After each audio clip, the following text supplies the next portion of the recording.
Shalom, Devosi 1 Tawarik pasal 19.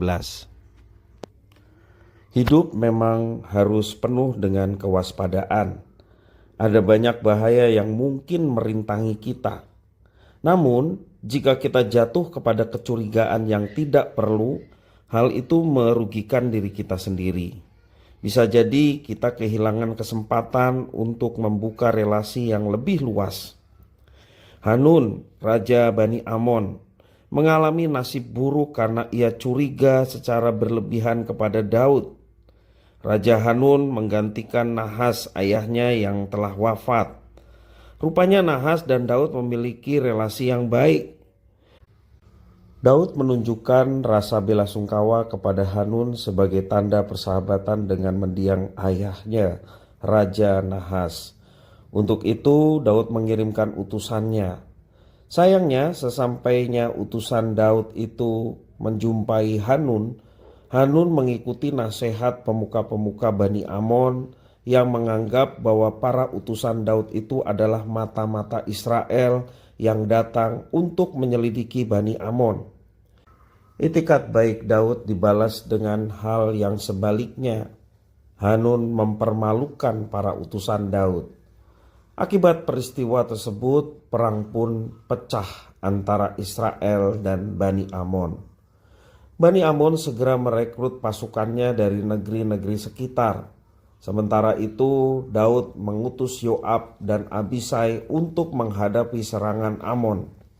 Pada akhirnya, Israel dalam penyertaan Tuhan berhasil mengalahkan Amon.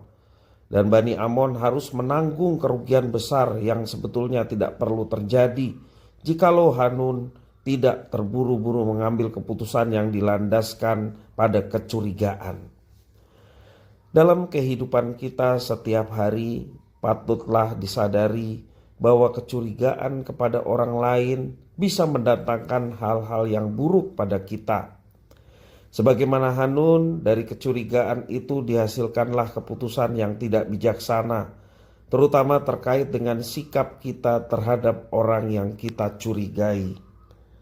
Kewaspadaan memang baik, tetapi kecurigaan berlebihan justru harus lebih kita waspadai.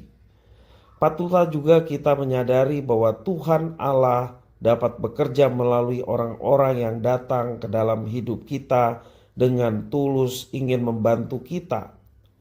Bila hati dan pikiran kita dikuasai kecurigaan, kita malah menolak kebaikan dan menjatuhkan diri sendiri ke dalam sesuatu yang merugikan.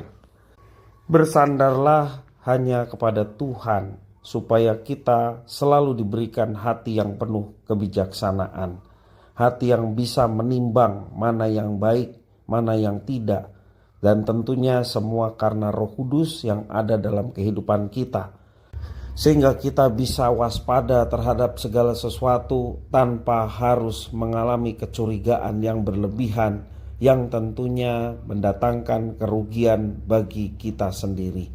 Andalkanlah Tuhan, berserahlah kepada Tuhan, maka hati kita dipenuhi dengan kebijaksanaan supaya jangan kita salah melangkah atau melakukan tindakan yang tidak sesuai dengan rencana dan kehendaknya. Tuhan Yesus memberkati.